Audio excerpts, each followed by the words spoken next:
This manifesting their dreams. Get your cream by any means and beam with self-esteem. Beauty supreme and Buddha walk so mean. The way you fit in them jeans, you eat your cornbread and greens. Dance or a doctor, red wine or vodka. Redesign your spot and redefine your mantra. Retwist your locks and realign your chakras. Doing your squats and getting closer to God, huh? Brunching with your squad or taking a girl's trip. Adjust your crown, you God's gift to the world, sis. Celestial body, drink your water. Meditate, sun kiss goddess, heavenly order. Levitate, tribe of Ashanti, black girl magic, melanin popping, whether you ratchet or lavish, whether you bougie or savage, you a gift and a treasure. You got to love a black girl getting a shift together. Black girls are getting a shift together. These black girls getting a shift together, man. These black girls are getting a shift together. These black girls getting a shift together, dog.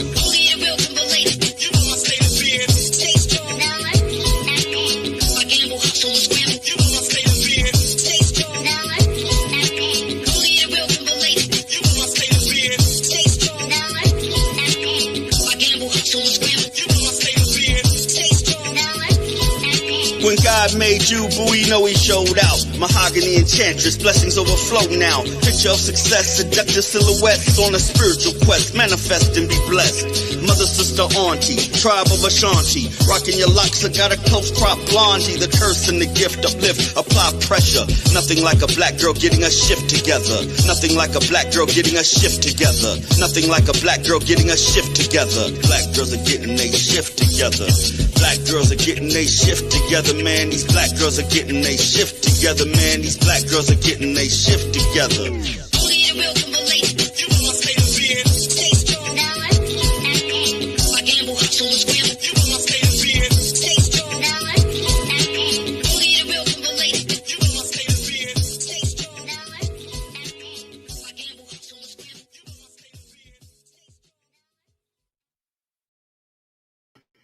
Hello, everyone, and welcome to Black Girls Getting Their Shift Together. This is a podcast about everything mental health and wellness and everything that helps us Black women. Other people can listen too, but, it's really relatable for us sisters. But thank you all for joining me. It's Wednesday. It's a beautiful day. I have a beautiful guest. Everything is just aligning up today. I'm excited to have this person on because she is so sweet to me. And I'll tell you all the story how we met when I get her out of the waiting room. But make sure if you're listening on a replay, make sure to type replay and let's be interactive on the show tonight. Let me know if anything resonates with you. And if it does, please drop your light bulb emojis or if you have any aha moments, because you're probably going to get some with this sister. So I'm going to bring my beautiful guest out of the waiting room. Hello, Alta. Hey, I'm over here smiling like you're just so sweet. How are you? I am doing well. I'm doing really well. How are you? I'm well. I'm just going to give you all a little backstory. Right before we went on, we had a beautiful grounding session, and you're going to see the calmness that comes from this sister. The peace just exudes, just like that sunburst behind her. That's real, people. It's real. I love it. We did, and it felt beautiful. And side note, when I go to your healing circles, which we'll talk about at the end, I always fixate on that sunburst behind you. And I meant to ask you, like, do you place that there or is just you're just there? But I always fixate on that all the time. Really? I do from that day makes one. Me so happy. I painted this. Did you really? Intention. Yeah, and there's so much energy went into this painting, and it looks, like just a circle, but I've noticed that people feel it. Like you can feel the energy, but I painted it for this exact purpose, for it to be behind me when I'm in sessions with clients and stuff. Wow. Well, okay. Well, it works because even when I see you on different streams, I always zero in on it always. Yeah, I love that. I won't take it down then. No, don't do it. Don't do it. Don't I was do it. actually going to swap it out for another one, but I think I'll leave it alone. No, it looks great. It does. Thank you. Well, I wanted to share with everyone how Alta and I met. We met on Erica Warren. She's another coach, but Erica, and she's another co-host when you all see me stream on Instagram. But Erica is the host of Dope Discussions Live, and she had the most amazing stream, and Alta and I both were guests, and that's how we met. Yes. Perfect timing. Yes. Perfect timing. It, And I love that, like what you shared the other day, that we were both energetically attracted to one another. yes. I'm just so thankful that we listened to that. It's real. Yeah. It's a real thing. But can you tell the people about yourself, how you started to become a coach? And then we're going to get right into the meat and potatoes. My favorite thing. So, hi, I am Altagracia Felix, and I am an intuitive trauma coach. And I specialize in creating spaces for women to come and experience healing. I was going to say heal, but that's a process and that's a journey, and it doesn't happen in one sitting. But to start to experience this journey in a different way, through my circles, as you mentioned, through my healing circles, but also through one-on-one coaching, which I also offer. Mm-hmm. And I started to do this because it started from anger. Really? It started from anger. I was really frustrated with what I was seeing for young mothers in the neighborhood that I was living in. Mm-hmm. And it was just like, don't they see that they can do more? Don't they see that they can have more? Don't they want more? Like, this isn't the end. Like, why are they living like this is it? And I was so frustrated. And I was like, okay, instead of being angry, what can I do to change the problem? Like, what can I do to change the problem? And so then this was in towards the end of 2017, beginning of 2018, when this episode happened. I was sitting on my porch. I remember it vividly the moment. And then I decided to start doing research. I was actually started looking into nonprofits and what would it look like for me to start a nonprofit, and spent some time doing research on that. And then I discovered financial coaching. And I was like, oh, this is interesting, right? Because money is a factor. And I've had this extensive professional career in finance. So I was like, oh, this would be perfect. And then I found money coaching, which is more about the behavioral side of money and the emotional side of money. Oh. And so I decided to dive in. Oh, it was so powerful. I dove into that and I became certified in 2019. I finished the program. And so I started reaching out, trying to help women who have experienced intimate partner abuse get their finances in order so that they don't suffer from the aftermath. So it's been proven that, a study was done and it showed that it costs the average woman, I think, $103,000 after leaving an abusive relationship. It takes them about 10 years to financially recover. From that experience. It affects, their education, their economic ability to work, whether they end up losing a job or they can't get promoted because they have kids, they can't change jobs. It's just extensive. And so I was doing that. But then while working with my clients one-on-one, I realized that I wasn't putting my best foot forward, because I could talk about the money all day and help you with the money all day. But if we're not talking about the trauma and we're not talking about the wounds and we're not talking about all the spiritual practices that I did in order for me to get to where I am today, then I'm doing you a disservice. And that's when I decided to, I need to stop being afraid to talk about the fact that I am intuitive, that I am hyper spiritual, and that spirituality is a huge part of healing. At least it was for me, and I believe it to be true for everyone else.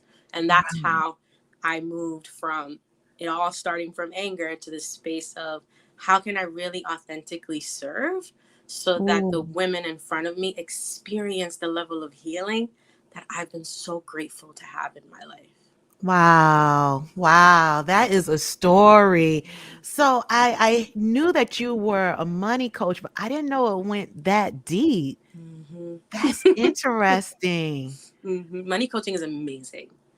Yeah. It's amazing. I can have a conversation with someone about money, and sometimes it doesn't even have to do with money, and I will tell you which archetype is driving. Like, I could just, in a conversation, I can tell you, oh, the victim is driving, or the warrior is driving, or the martyr is the leader here, and be able to pinpoint, okay, like, this is why you're making decisions. And I learned that too through money coaching, that even though they taught me these archetypes with money, which was based on Carl Jung psychology, it actually transferred over to just the way people were in general. Mm. And that was really impactful. That was really cool to have conversations with people. And I'm like, oh, and we weren't even talking about money. And I'm like, oh, I know your archetypes. And they're like, what? And I would say, you're this because you said this and you spoke about it like this. And this is who's driving second because of this, this, and that. And this is who's driving third. And that would like blow their minds. Yeah, it's blowing my mind. We may have to do a show on that. Yeah, it'd be fun. Yes, but I see how you marry both of them together. What don't you do? I don't like to clean. Oh, okay. Well, at least you had an answer for that. Well, I'm hungry, so let's get into the meat and potatoes of this show. So, for the listeners, the topic is I'm triggered in my relationships. Big one. Yeah, Big one. that's a big one. It's huge. How's my sound? I hear you fine. Perfect. So, I looked up a couple of examples of relationship triggers. And before I read them, I actually thought about it. I instantly went to relationship, like a romantic, but I started peeling back some layers and I started thinking about relationships at work, relationships with family. And it surprised me that a lot of it was intertwined. I was like, look at Alta working my brain, and she's not even here. But today we're going to focus on relationships or whatever Alta it flows through you.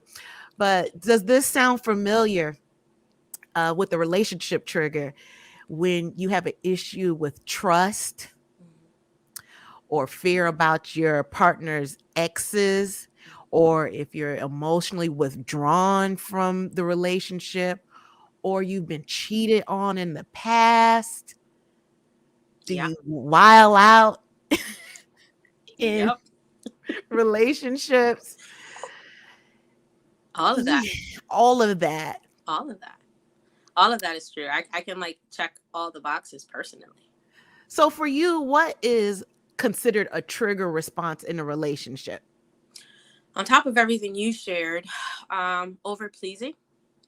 So not speaking up for yourself. So you're Is just a going to come trigger right out the response. bat, right? You're just coming right out the gate. That's a trigger response that most people probably don't consider to be, but it is. What does that look like to you? I'm going to just go back to my ex and pinpoint. Okay. So he used to just be so angry all the time. Like, He did. oh God, he was so angry all the time. Right. And I would try not to tip the scale, right? To add the one ingredient that's going to send it over. And so even though I was working 9 to 5, I would come in the house at 6:00 and I would, as soon as I walked in the door, I would be putting a pot on the stove to start cooking. Mm-hmm. Even though we had a house with people that could do that before, that weren't working, that could have started dinner, even though I was exhausted and didn't want to cook dinner, I would immediately just start cooking, right? It wasn't about me. It was about the fact that I didn't want him to get angry. And another way that I would do that is if I didn't feel like cooking, then I would make it my responsibility. Hey, Sherelle. I would make it, that's my love. I would make it my responsibility to order food. Seems so like non-related. I was so afraid of him lashing out that my trigger response to that fear was to make sure that there was food on the table by a certain time, whether that meant I had to put it on a credit card to get it to the table or I had to cook while exhausted to make sure it was at the table. Wow. So that's like an over pleasing. Like really it's just about keeping him happy. It wasn't nothing about really not about me, even though in my mind I thought it was about me. Like I'm just keeping me safe. I just want a smooth night. It wasn't really about me. It was me it was me being afraid of what would happen if I did not.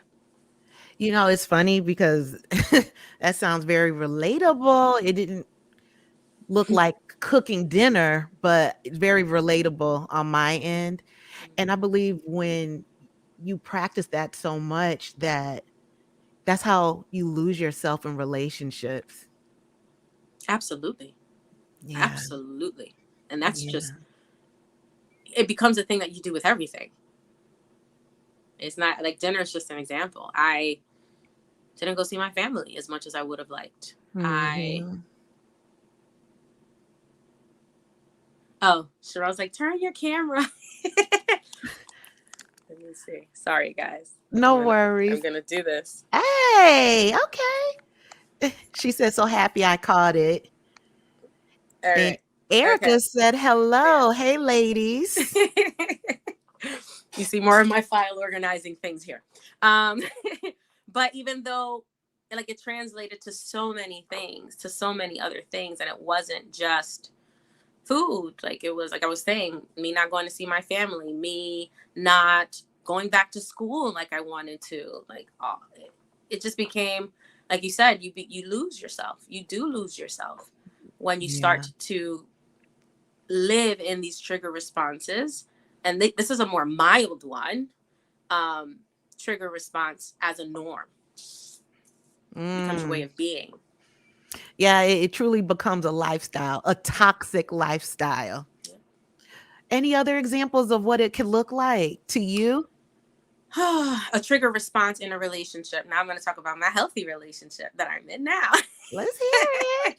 A trigger response that has happened I get triggered all the freaking time with my partner. What I have mastered is the ability to process through the trigger. And I think that's something that's important for people to know. So like I've healed, when I think about my exes, I'm not re-triggered by that. But my partner is my active co-healer. He triggers me and brings things up in me that I need to work through, that I need to better understand, so that I can be a better person. So an example would be, sheesh. Look at Sherelle. Think of one. She said yes to healthy relationships. Yeah, it's so beautiful when you get here. I'm trying to think of one with him. I can't because they don't happen so often. That's beautiful. Like big ones, they're not big, and so I'm trying to think. I remember my first trigger response. Oh no, I'll talk about me thinking he was cheating on me. I'll talk about that. Okay. So yeah, that's a good one. So I was cheated on in all of my past relationships, and we went through a little period where we were a little pulled apart. And we weren't really doing the work like we wanted to, but we really didn't know what or how to do that. Probably the how. So, and so there was just a gap. But I remember myself like, go through his phone, see what he's doing, like going through it internally. Had I gone through his phone, it would have been nothing, right? Because my password is his password is my birthday, and is vice versa. That's been our thing from the beginning. We don't hide things from one another. But I had to work through that, and it felt really, really real to me. I really thought that something had to be going on because he wasn't talking to me like we usually talk. We weren't, having sex as often as we usually had it. Like things were just not going in the direction. And my automatic trigger response is he's cheating, because it's my brain remembering what this looked like this from the past. So what are you going to do about it? Like, because we need to fix it, right? We need to make sure you're protected. We need to make sure you're safe and you don't get hurt again. And going down the rabbit hole. That panic mode, right? Oh my goodness. OMG. Ooh. I even went into warrior mode because I was like, it's going to be fine. I'm going to be fine. Like, financially, I'm going to be all right. It's no big deal. The lease is over and I'm out of it. Girl. Right? Going down this spiral. And it wasn't until I asked him. Right? That was the first step, was just to ask, like, what's going on? And then sharing what I felt to be true for me. And I remember saying, I feel like you're cheating, but I know you're not, because you've never given me a reason to believe that. So like, I need you to know that I really don't think you are, but that my body is responding as if you are. Mm-hmm. And if we keep going this way, like it's gonna overload me. And so like, we need to have this conversation. We need to figure out why we're having this disconnect. And it was an amazing conversation. And we've had multiple conversations like that then lead to beautiful outcomes. And so that could have gone bad. It could have. Mm-hmm. It really could have. It's funny how you're mentioning how it made you feel, like you're going back to how it felt. Mm-hmm. It reminds me of that book, The Body Keeps the Score by Bessel van Kolk. Mm-hmm. Mm-hmm. Your body remembers. Mm-hmm. It does. And whether we stuff the emotions down, our body is telling us the truth. Yeah. Trauma is stored in the body. Yeah. It is literally stored in the tissues and the fibers of your body. Your body stores it in a location. And a smell, a color, a sound, mm-hmm. anything could re-trigger that. Based on how the body stored it, like what parts of that traumatic experience the body decided to store as a memory. I shared a story before. In the book, he talked about one of his clients who, anytime I won't say any restaurant, but he would go to restaurant A and he would always become ill. And so he thought maybe it was a fluke and maybe it was just that day. And then he went back again and he became ill and he would violently vomit and he just could not keep the food down. So he goes through some sessions with Van Kolk, and come to find out the reason why he was becoming ill at that particular restaurant, because when he was a child, that's when his parents told him that they were getting a divorce. Mm. And he violently vomited, maybe right in the restaurant or when he got home, I don't know, but it stayed within him. So that's when he was, 9 or 12, I don't know. But now here he is in 30 something years old and he was still become violently ill. That's crazy. Isn't that? That's crazy. And until he connected the two, because that was a trigger. Mm-hmm. That was it. He never got sick again at that restaurant. That's the power of recognizing your triggers. Yes. That's the power of understanding it. Yes. And doing the work to get in tune with your body, like become your best advocate. Like your body is your partner, not your enemy. So how can we use it to help us when we're doing this healing stuff, right? Like you usually will feel the trigger in your body before you know in your mind. Mm-hmm. It's like all happening. Your stomach might knot up, your hands get sweaty, your body gets hot, then you react. So the question would be, do you ignore it? Mm-hmm. Or do you sit in it? I always say sit in it. That's where the magic is. When we ignore our triggers, they stay as these very violent cautionary. And I'm not going to say violent because in that situation, it was violent on his body. It was like an assault on himself. So yeah, maybe it is. It is violence. It's self-violence. Yeah. It is. May I read? Hey, Laquita.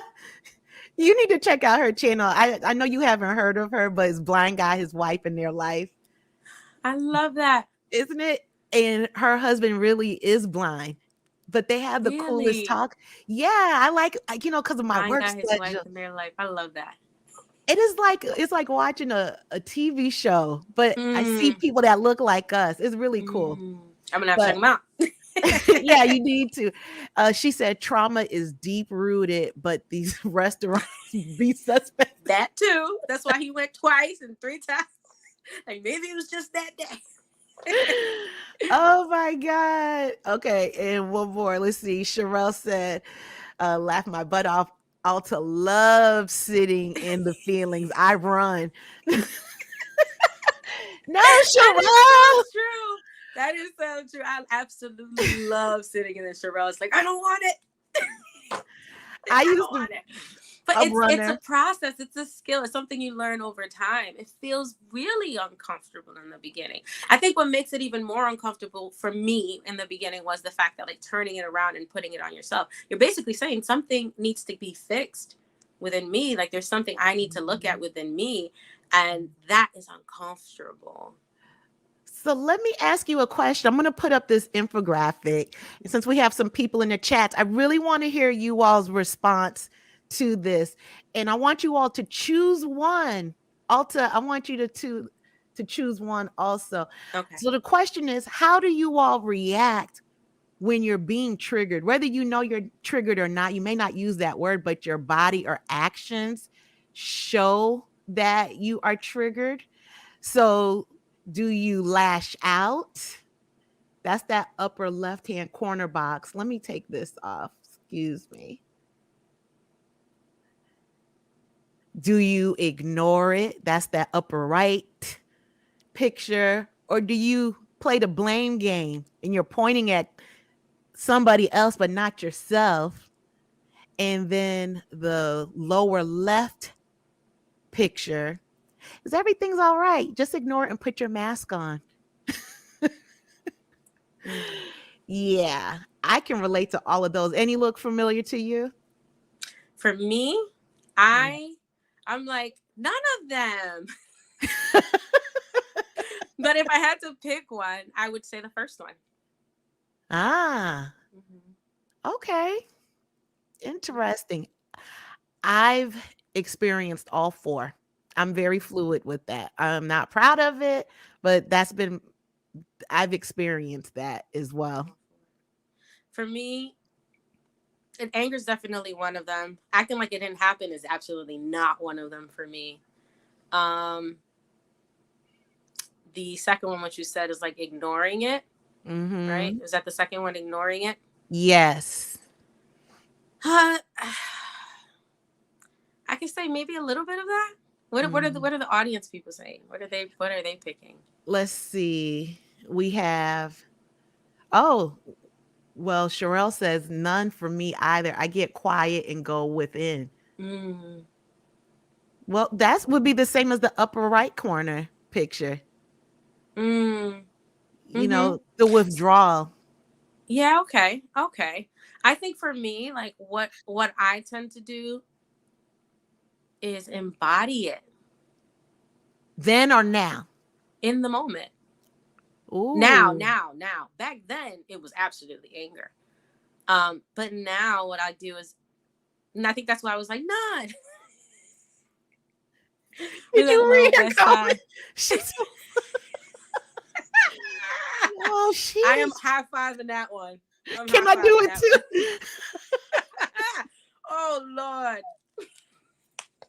She is so funny. So this is an audio podcast. Let me read. Sherelle said, Little West Side lives within, so I try my best not to do number one anymore. And Blind Guy and his wife said, let's just say, I'm every woman. I'm every woman. Oh, it's my all God. in me.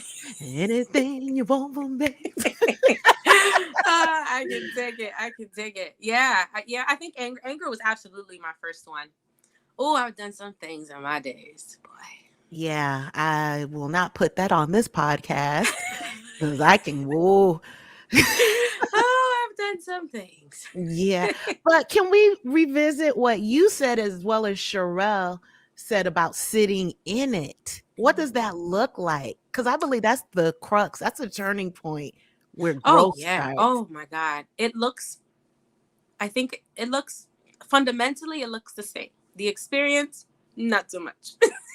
Fundamentally, the process is acknowledging, recognizing, okay, this is here, and then giving it a voice. Giving it a voice. Yeah, Cheryl says I don't ignore though I process. She does. She does. She absolutely does. In her own way. And I think that's important to say. It's in your own way. Right. In your own journey. For me, it looks like embodying it. So I'm talking about today. I was angry. I'm in the process of trying to get a house. And I was on the phone with a banker and she's telling me all the reasons why it's not going to happen for me. And I got so angry with her. Like, I was like, I'm so effing frustrated right now. Right. And I cried and I then started to doubt, like, is this really not going to happen for me? So then doubt came up. So then I gave doubt a voice. I let doubt come out. And I can feel it now. It's the bringing it up, the giving it a voice and letting it pass through me. Because if I say, no, I'm not angry. No, I'm not frustrated. No, I don't feel doubt. I'm lying to myself. And I'm also not honoring the fact that these feelings are coming up, which means they get to just fester inside of me and become a co-creator of what I'm trying to create. And I don't need them in this process. I don't Can need you go them. a little deeper in that? I love that. Become a co-creator. Yeah. So these trapped emotions and these trapped feelings that we have subconsciously inform our decisions, subconsciously inform how we maneuver, the actions that we take or don't take, the risks that we take or don't take. And energetically, they're vibrating. Right? They're vibrating. They're alive. I had to write that down. That struck a nerve with me right there. It did. That kind of hit me in the gut a little bit. Did it? That's that processing. Yeah. But that's what it looks like for me. It's the giving it space to exist because it's here. Giving it a voice and then letting it go.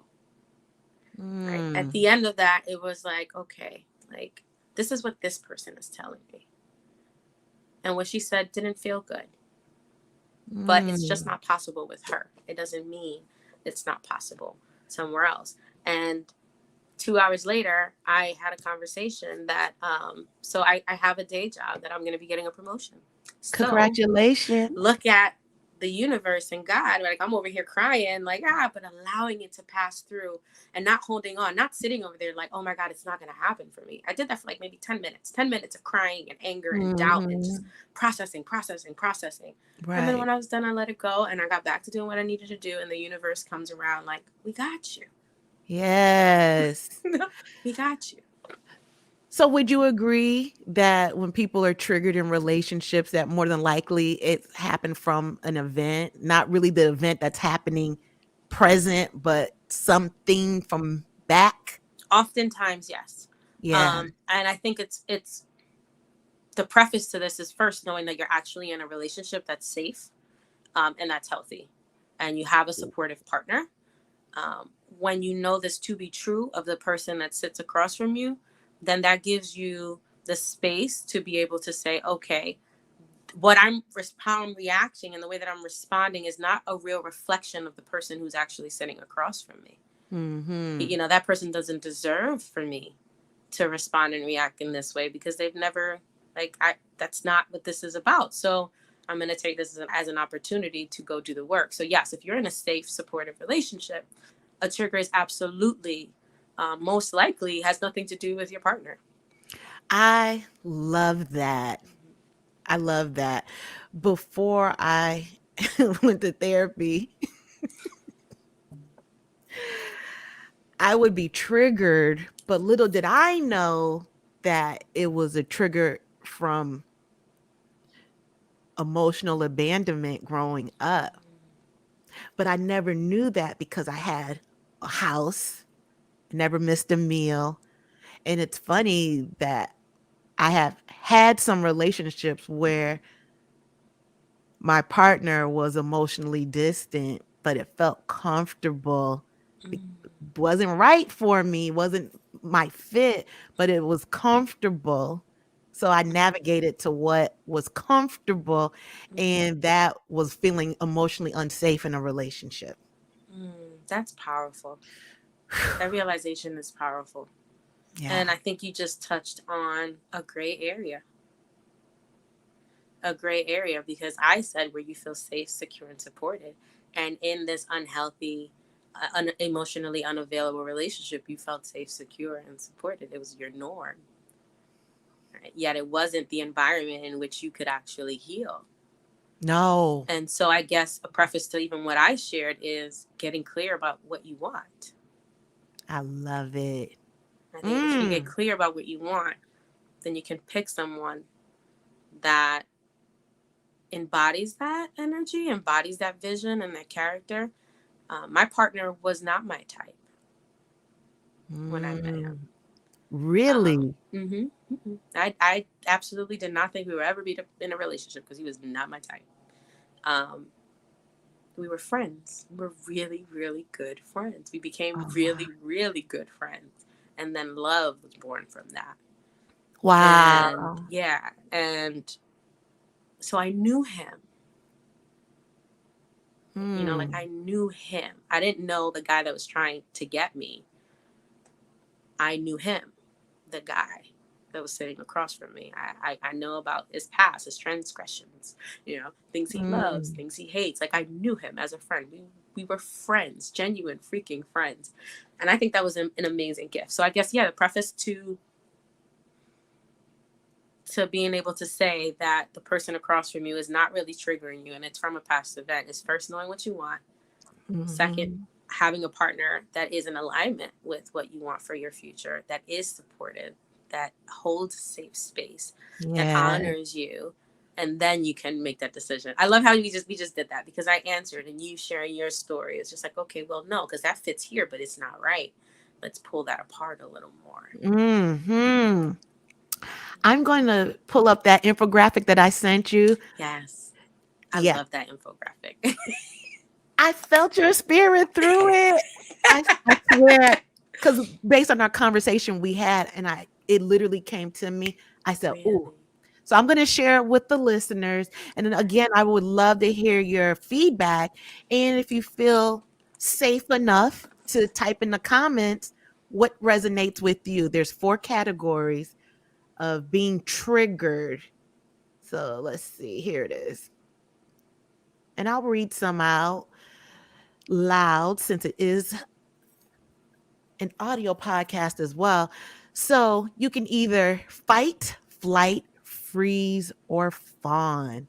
So I'll take the upper, and you can read the lower. How about that? That works. Okay, so fight. Temper. When we touched on these temper and angry outbursts, you can be aggressive, dominates and controls others, demands perfection from others, pursues power and control, or impulsive decision. Impulsive decision making. Assertive. You can be a bully. That could be an emotional bully. Incessant criticizing, enraging, or the flight, having feelings of panic and anxiety, a workaholic, being obsessive and or compulsive, those behaviors. You're always on the go and staying busy. Overworrying, perfectionism, or being an overachiever, hyperactive, and overly analytical. I don't even want to say how many I resonate with. I know. Listen. So we have freeze, which is depression, dissociation, brain fog, avoids human contact, detached, struggles with making decisions, hibernating, lifeless, and feeling dead inside, just like that hopeless feeling. Whew, I remember that too. Fawn, people pleasing. And I want to say fawn is newer because it used to be fight, flight, or freeze. Exactly. Fawn is newer and it's people pleasing, codependent, has a hard time standing up for themselves and saying no, lack of boundaries, defers to others in decision making, Mm, avoids conflict, and highly concerned with, I can't see that bottom part.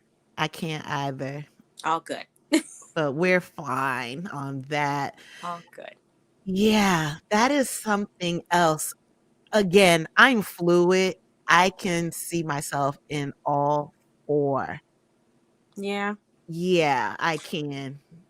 I Would you can. say you like currently see, or not currently, but like actively still working through the process of moving through these? Oh, yes, with the fawn for sure. The Mm. people pleasing. As a matter of fact, that's a great segue because that's what I'm going to be on Erica's Ooh, podcast I on saw that. Sunday about people pleasing. I saw that. I'm Yeah, excited because that's a big one. it's huge. It's a big one. There's so much fear in that. Yeah, it So is. much fear. I And think, yeah, I won't go on a tangent. oh no, go ahead. It's okay. I was That's gonna what say we're here for. I can anger by far really is, I would say, still my biggest thing. He's blind guy, his wife in their life. Good grief, too many of these shoes fit. Listen. No judgment, sis. Listen.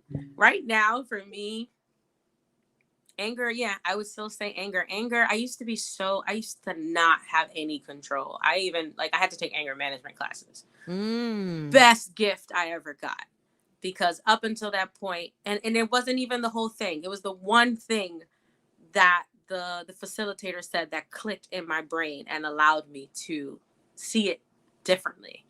And it was, why waste your energy?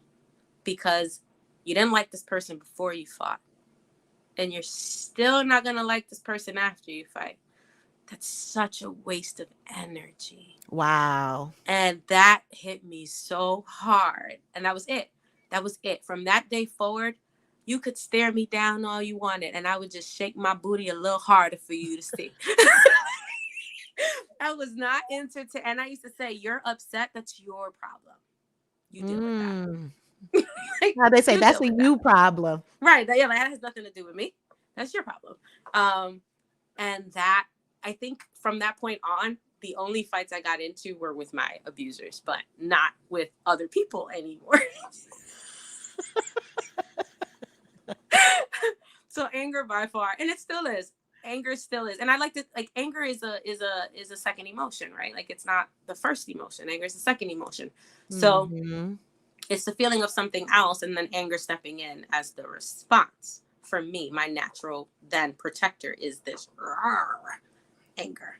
Right. What I have learned is I don't fight it. I've just changed my perspective on a lot of things. So when Mm. it doesn't come up as often, but when it does come up in those moments, I give it space. Mhm. I give it space. Sherelle saw me have a whole breakdown like a week or two ago. Right. She watched the whole process. She watched it play out. She watched it all play out. It was too See? funny. What a good support system. Yeah, I'm gonna for pull this sure. up again. You know what else resonates with me is in the fawn category is avoiding conflict Mm, mm. and having a hard time to saying no, which is not the case now, but definitely the avoiding conflict that resonated with me. I can take that. For Can me, it's the temper and angry outbursts, by all means, aggression, Mhm. the demanding perfection from others, also because I demanded that perfection of myself. That's Um, deep. yeah, That's and deep. so I think it's just when you can start to look at things, look at yourself through an objective lens and not Mhm. through um like no criticism, like just objectively observing yourself, then you can make so many connections with the way you are with other people and the expectations that we have of other people. Right. Like, no. No, there are certain expectations, yes. But there are other expectations that really are to serve our ego, Ooh. to try to help us feel better about us. And those ain't right. Those aren't Can you, right. And so when you can learn to be objective, I think you can start to see those connections, like I just did. Demanding perfection of other because I was demanding it of myself. And me being hard on them was alleviating the pressure of me being hard on me. girl. So It's real though. Being objective, it is real. But I believe you have to get clear. At least for me. That's worked for me, getting clear. But what works for me may be different for other people. But when you become clear, I believe that's when being objective starts to become almost second nature. yeah, what helped me start to be objective was the mantra logic over emotion. Explain. I would repeat that to myself millions of times a day.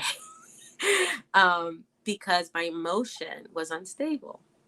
And so I Ooh. couldn't make decisions based on the fact that I was angry or I was excited or I was sad or like I couldn't make decisions based off of my emotions. They were so unpredictable.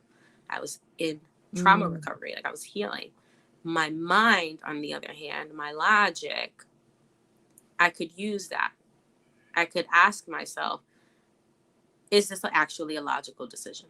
What are the long-term benefits of this? Or what is the long-term negative implications of me making this decision? Wow. Emotion's not involved, right? So like just logically, let's be real. What are the facts here? Mhm. And how can I make sure that I'm making decisions and taking action in alignment with my future vision and not decisions or things based on past life, right? Based on the things I've experienced in Mm. my past.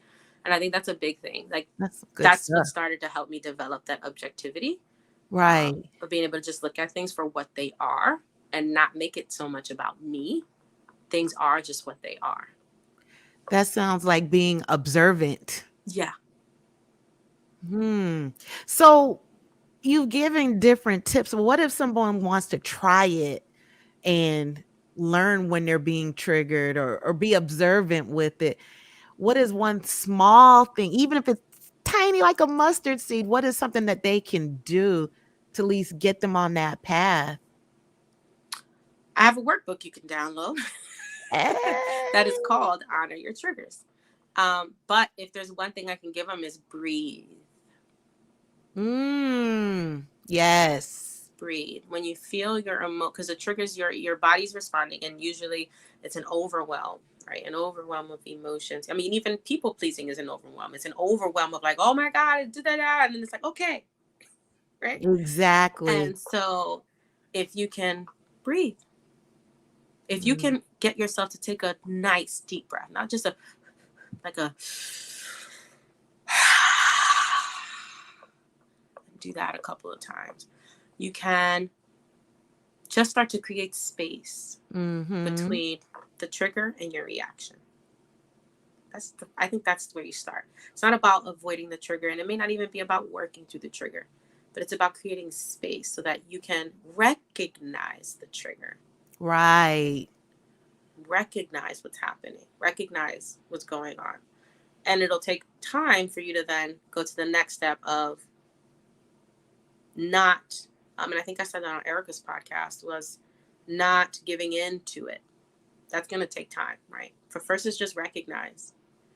And one of the things that I did when I started to do this work, it was to not respond. That was hard.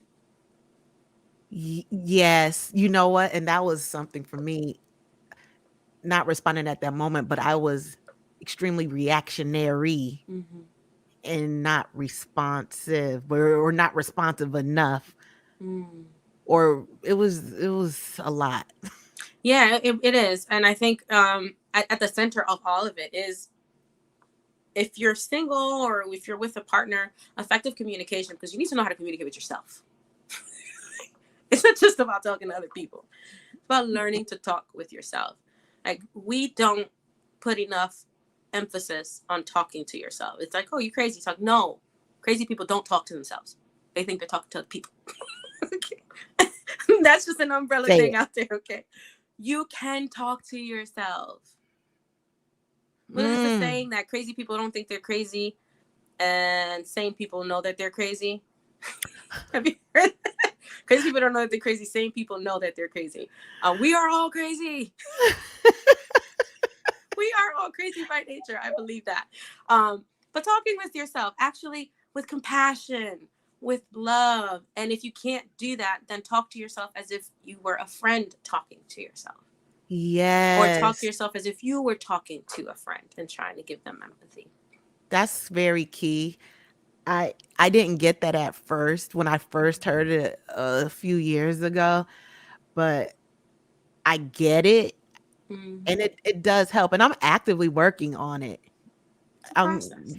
It's a definite process. It's a I just want to let process. everybody know watching this, you can take a screenshot of this picture. This, if you're interested in getting in touch with Alta, you can take a screenshot of this picture. And I just dropped the link to her website as well as her Instagram, and just click on it. It's live right now.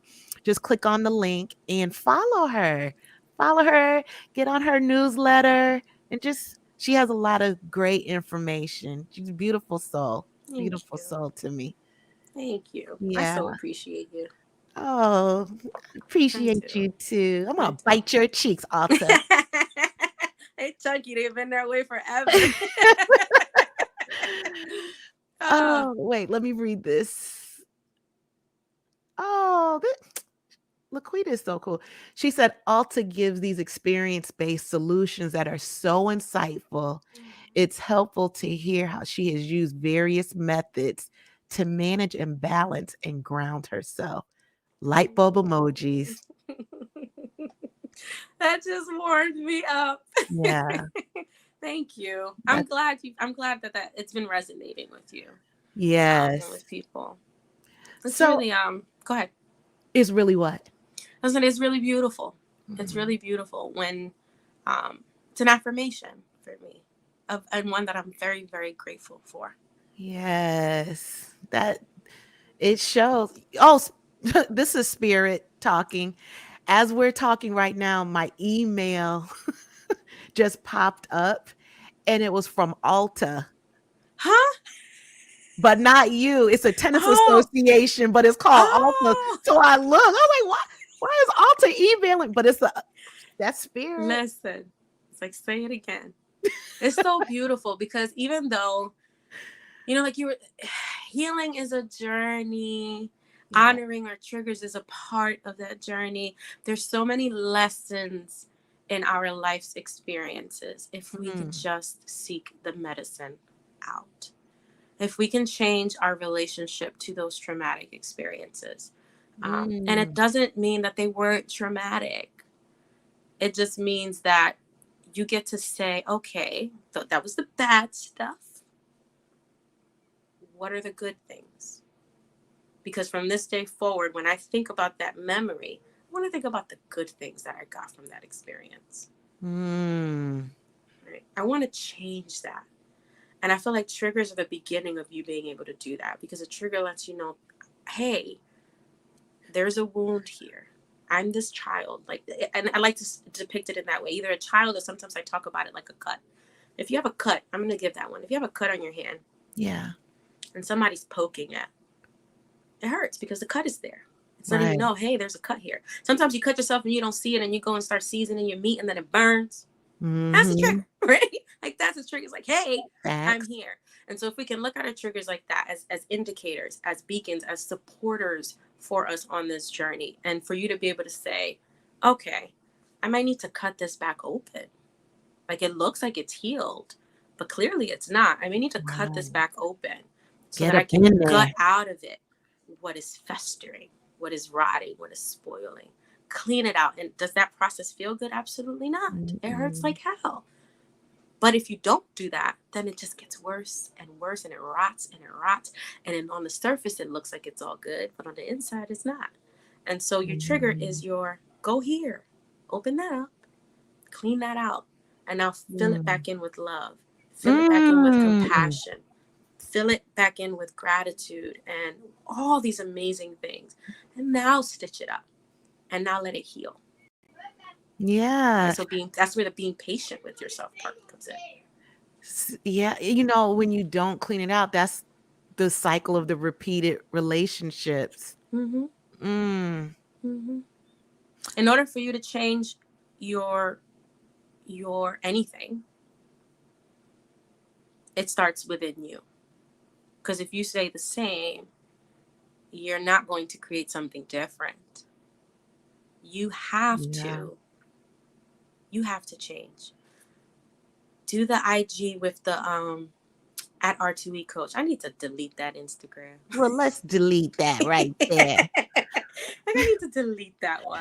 I created it, but I don't know why I'm emotionally attached to it. Maybe because it's my name. Right.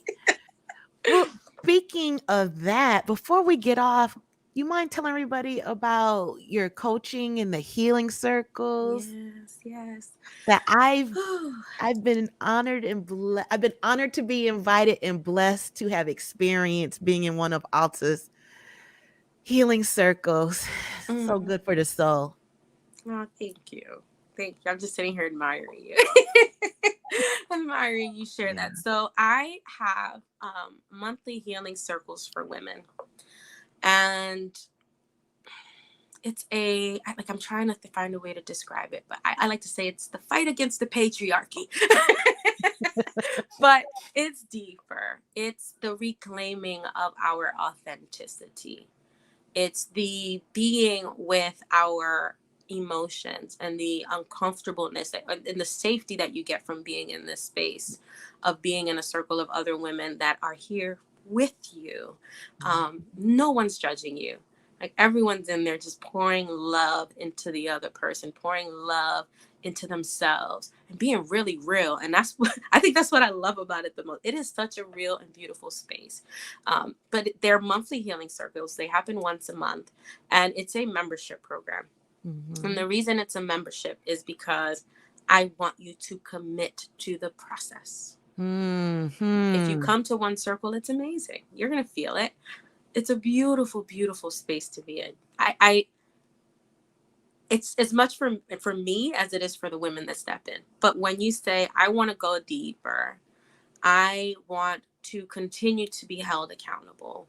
I want to continue to explore and be held, to be held by other women that are on this journey too, and know that I'm not alone and hear the wisdom that these other women openly share. Yeah. That's where that 3 month comes in, right? You come back. You're learning more from one another. You're building a deeper relationship in a container. So it's a 3 month commitment. And then after the end of the 3 months, you can sign up for another 3. You can sign up for 6 months. But I always start with 3. And that gives you the space to really experience it and decide if the circle is for you. The coaching that I do, the one-on-one coaching, is really just to go deeper. If something is coming up for you in the circle that you want to kind of dive into, we can do that in the coaching. And I also offer oracle readings in the circle. So all the members get an oracle reading that they can use every month, once a month, for whatever reason they desire. If our circle ends early on any given time, I just do one for whoever wants one. And it's an amazing process because in the circle, I am calling in. The process that goes into circle is very extensive, but in the process, I'm calling in my guides, my spirit guides, my angels, my ancestors. But then I'm also inviting the spirit guides, the angels, and the ancestors of every woman that is stepping in. And I'm inviting them because I need their support to hold this container. And I think that's what makes it feel the way that it does. Yes. It's an actual container. It's a safe container. That's why. May I give you my experience and share my experience? And Sherelle, if you're still on here, I know you said it is the best, but type some more words in there and just let everybody else know. So if she does that, so the one word that I can describe the healing circle is safe. I didn't know, you're the only person that I knew on there, and I've seen Sherelle on Instagram and on other podcasts, but I don't know anyone, but I felt safe enough where I can just open up because I knew there was no judgment, and it was everyone was so kind and loving, and it is just the I don't want to give away too much, but I will say the golden weave that you talk about, Mhm. that resonates with me, and I love how you start off with it just like that. Mhm. Mhm. Yeah. Thank you. Sherelle said, "Yes, I'm here. Yes, it's a massage for the soul, monthly maintenance for the soul." I And love she that. said her circles are so amazing. I love that. Thank you, my love. Thank you. So Yeah. that is right now. So the next circle that we're gonna have is February 20th. They always happen on a Sunday, usually the second Sunday, unless there's a holiday, and then it'll be the third Sunday of the month. They're 2 hours long. And so if this is something that's resonating with you, if it's something you've never experienced and you just want to see what it's all about, DM me, send me a message, send me an email, and let's just get you in so you can see what it's all about. And I'm happily answer any of your questions, but you're going to learn so much just by coming in and trusting in that container. So there's time. Sherelle said one of the best investments that I have made. Wait, you You're going to said make me February cry. 20th? Let me Yep, make sure I'm February not 20th. working that day. You remember that conversation we had? I'm Uh-huh. like, mm. Oh, look, Laquita said I gave away too much, Ursula. We want the warmth too. Well, come experience it. The doors are open. The circles are kept small on purpose. As the membership grows, the circles will never have more than 10 women in them. For like just the way that I facilitate them, that's my commitment to making sure that every woman that comes in gets what she needs from the space. Mm-hmm. So very intimate space. It's very beautiful. I'm so grateful that I this happened before I became certified as a circle facilitator. Really? Yeah. This started 2 years ago from my spiritual mentor that said, you need to put a yellow around your logo. And then at the top of last year, I had a spiritual coach. She's like, I keep seeing a yellow circle behind your head. Oh, She's like, wow. go buy one. And she's like, better yet, go paint one. And so I went into nature, and I just went into the woods with my headphones, my paint, my brushes, the canvas, and did my thing. When I finally found circles, I was like, like it's been a journey guiding me to this point, and I didn't even know. See? Wow. Mm-hmm. That's It's a lot. it's a lot. You see, I'm digesting all of it. That's a lot, but a beautiful lot. Mm-hmm. Would Mm-hmm. you like to leave us with any special feeling, anything that we can take home with us? Mm-hmm. A lot. Let me think of one. The first one that came to my head, and I guess I'm just going to trust it, is that you are worthy simply because you exist. Mm. You are worthy of all the things that you want, all the things you desire, of peace, of happiness, abundance, love. Mm. You don't have to prove yourself to get it. Mm. That's what I want to leave with. I love that. I was trying to think of something else. I was like, no, I don't want to say No. that. And I'm like, okay, I'm going to say No, that's it. beautiful. You know, when you feel that from within, Mm-hmm. you will attract that. Like attracts like. Mm-hmm. Mm-hmm. But it's Oh, you're worthy. imperative to say it, but feel it because subconscious attracts subconscious of someone Yeah. else as well. Yeah. Yeah. So I love I those just words. got this I'm going to share this too, but you're worthy of healing. Ooh. You don't have to Ooh. be in pain. I just had that conversation. Did you? Literally, what time is it? Oh, I have chills. I had that conversation at 4:00, 5 hours ago with someone. I think there's a Oh, confirmation. are we stopping? I like that name. They said, I love that your voice is so soothing. Thank you. Oh, thank you. I don't know who you are, but thank you. Thank you. Are we stopping? I like that. Are we stopping? Make sure and subscribe to that YouTube channel, please. Live a great story. Yes. I love it. That's right. Live a great story. Mm, I love that. Oh, I know. It's I feel Joan. it. Oh, Joan. I know who it is. Yes. I can see her in your circles too. Yeah. Yes, the type of person she is. Yes, Well, I really Joan, can. Excuse me. I'd love to hear about it. I'd love to hear more about Joan and hear from you if you're open to it, if it feels good to you. I think that's important with the circle. I always say that to people. When you feel like this is your space, come. But I don't try to convince anyone to come or anything along those lines. It's too much of a sacred space. Exactly. Exactly. Yeah. So we are going to conclude. Just stay on after we finish here, okay? Yes. Please. Oh, blind guy and his wife said all the best she's so positive. All the best sentiments, peace, love, abundance, worthy of healing. She gets it. Yep. Your words resonated with her. I love it. This is so amazing. Yeah. This is so amazing. Thank you. Oh, and here's another one. She said, Joan said, it sounds amazing. I'm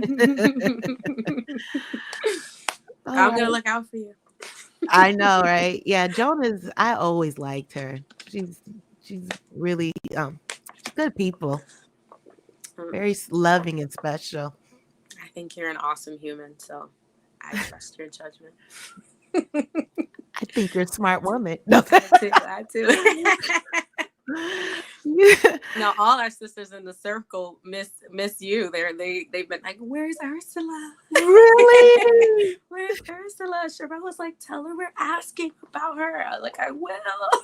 I have a new job. I'm gonna be there, girls. I'll be there. I'll be there soon. I'll be there soon. You're all sending you love. Oh my God. I receive it. I receive it. Everyone, thank you so much for tuning in to Black Girls Getting Their Shift Together. Make sure and tune in next week. Ooh, I'm gonna have LaDana back on. LaDana, she is a coach that coaches for procrastination. She talk about triggers. She triggered me even researching for her to come on, but she was so good. People were so into it. She's coming back again. So with that being said, you all make sure and follow Black Girls Getting Their Shift Together on all social media platforms, as well as all audio platforms, because I do have a podcast. There'll be replays of this plus a little extra, but you'll have to make sure and and give your girl a 5-star review. Yes, please. Give that girl a 5-star review. That's important. Still getting comments. Joan said, I have to say I'm in full flight mode. Thanks. My soul was refreshed. Talk about that container we set when we came in. You said talk about the container? Yeah, I'm saying like just, we grounded. We set that container. We called in. We sure did before we went live. For this, and to trust that this was going to be in service. I love it. Thank you for sharing that, Joan. Thank you, ladies. This was beautiful, worthy of a 5-star review. Thank you. I have some great listeners. Everyone, have a good evening, and I will see you next week. Thank you, Alta. Thank you. Bye. This for the queens, sisters manifesting their dreams. Get your cream by any means and beam with self-esteem. Beauty supreme and Buddha walk so mean. The way you fit in them jeans, you eat your cornbread and greens. Dance or a doctor, red wine or vodka. Redesign your spot and redefine your mantra. Retwist your locks and realign your chakras. Doing your squats and getting closer to God, huh? Brunching with your squad or taking a girl's trip. Adjust your crown, you God's gift to the world, sis. Celestial body, drink your water. Meditate, sun-kissed goddess, heavenly order. Levitate, tribe of Ashanti, black girl magic, melanin popping, whether you ratchet or lavish, whether you bougie or savage, you a gift and a treasure. You got to love a black girl getting a shift together. Black girls are getting a shift together. These black girls getting a shift together, man. These